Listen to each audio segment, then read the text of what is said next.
Han times. All right, we're going to talk about the Han Dynasty. New things happened during Han times. One of the most important was the trade that had begun with ancient Rome via the Silk Road. There was a demand in the Roman Empire for Chinese silk that brought new wealth into China, along with gold, silver, and precious gems. Another was the invention of paper. Paper changed everything. Scroll painting began, things began to be written down again. So much was lost during the book burnings ordered by Emperor Qin. When the Han took over, people tried to remember and write down the literature and the teachings of Confucius. Art was encouraged. Craftsmen made gold ornaments and made jewelry and jade jewelry. A gorgeous glaze in vivid colors was invented for pottery. Pottery was brightly painted with dragons and trees and scenes and charming glimpses in the life during Han's times. Chinese paper lanterns first became popular in the Han Dynasty. Okay, you guys. So after Qin got overthrown and Han took over, he brought back a lot of things. So um, he wanted people to learn about more than just agriculture and prophecy. He wanted people to paint and do art and to have other interests and to write down things that they were doing. So he also brought back, made sure the trade was happening on the Silk Road because remember, we talked about a couple weeks ago how important silk was to the Chinese. Okay, that was a very huge source of income for them. So things are looking a little bit brighter. They're drawing. They're making the paper lanterns. There's bright colors. There's pottery. In sciences, great strides were made in medicine. Education was important in Han's times. Public school was started. It was only for boys, but it was free. Schools were started in every province. The Grand School was the big one in the capital city. At one point, the Grand School had an enrollment of 30,000 students. People wanted to learn new skills because jobs were given to people who qualified for them, not just given to the nobles, and people were paid for their work. Okay, so unlike in the Qin dynasty, in the Han Dynasty, he wanted people to be educated in lots of different things. He started public school. Only boys got to go, but it was free and they got to go.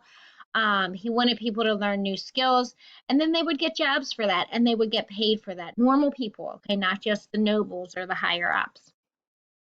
The rich did not send their kids to public school. Most were tutored at home or in small groups.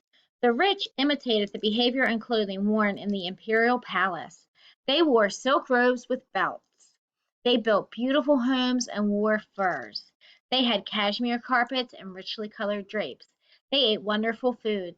They furnished their tombs with golden items and gorgeous fabrics.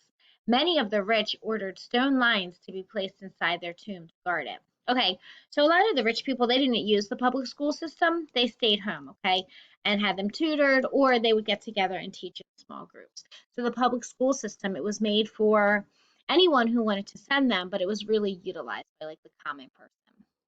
Most people in Han times were peasant farmers, but some people lived in the city. Cities were laid out with the main streets and little alleyways.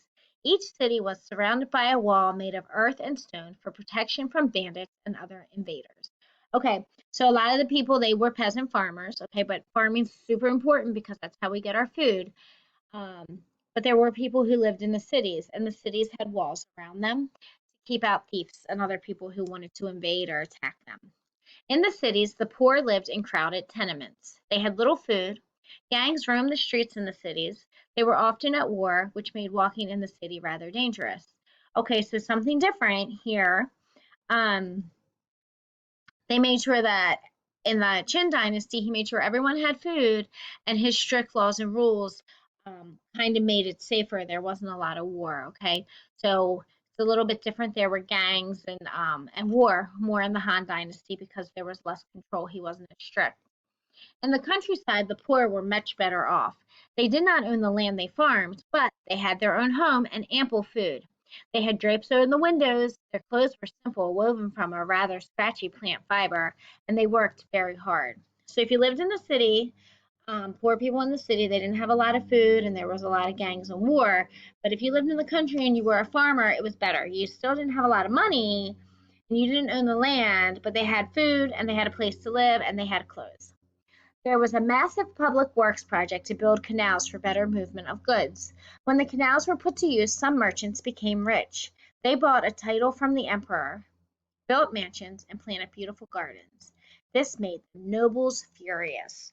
Okay, so they built these canals for better movement of goods. If you have a canal, you can ship things over water in a boat. Okay, so they got put to use, which means merchants or people who sell things, they could now sell things to other places because they could use the canal system. Okay, it helped these merchants make more money, and the nobles did not like that.